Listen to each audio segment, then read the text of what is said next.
મિત્રો આજે 2 ઓક્ટોબર મહાત્મા ગાંધીનો જન્મદિવસ પણ છે અને દશેરા દહન પણ આજે છે મિત્રો। અને અમારી વાડીમાંથી આ ઘણા દિવસ બાદ શૂટિંગ ઉતારી રહ્યો છું, તો તમે જોઈ શકો છો આ રીતના અમે હવે ફળ સારું તંદુરસ્ત થાય એના માટે આ માઇક્રોન્યુટ્રન અમે ચડાવતા હોઈએ છીએ અને આ લિક્વિડ ફોસ્ફરસ લાવતા હોઈએ છીએ। હવે પપૈયા પણ હું બતાવીશ। આ રીતનું માઇક્રોન્યુટ્રન આવતું હોય છે, કેમેરામેન બતાવો નજીકથી। આ રીતનું માઇક્રોન્યુટ્રન આવતું હોય છે, આપ જોઈ શકો છો, સરસ મજાનું અને તરત જ ઓગળી જતું હોય છે। હવે હું આપને પપૈયા પણ બતાવું કે આનાથી શું ફાયદો થાય।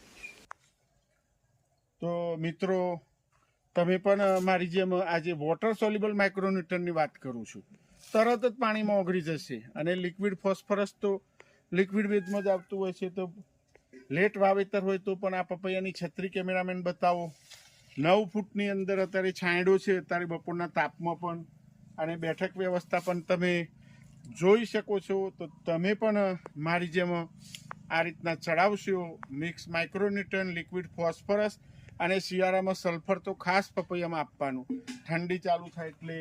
તો આ બેઠક વ્યવસ્થા જોઈ શકો છો।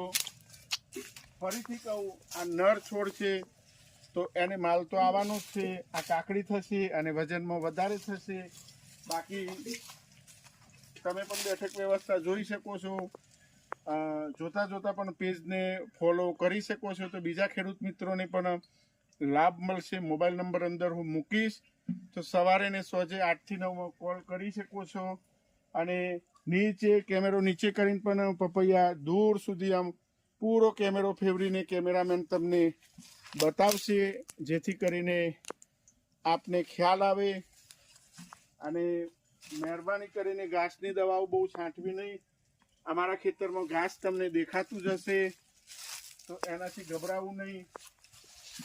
કોઈ છોડમાં આવું ગેપિંગ પણ હોય ખેડૂત મિત્રો, એ પણ બતાવવાનું, એવું નહીં સારા છોડ જ બતાવવાના। તો એના બદલે કોઈ છોડમાં ફ્રૂટિંગ સારું પણ હોય તો એવરેજ ગણવાનું, એવરેજ ગણી નાખો તમે તો આવી જશે। આ નજીકથી પણ બતાવો એની શાઇનિંગ ને બધું, તો એવરેજ નીચે પણ પપૈયા દેખાતા હશે તો ખેડૂત મિત્રો।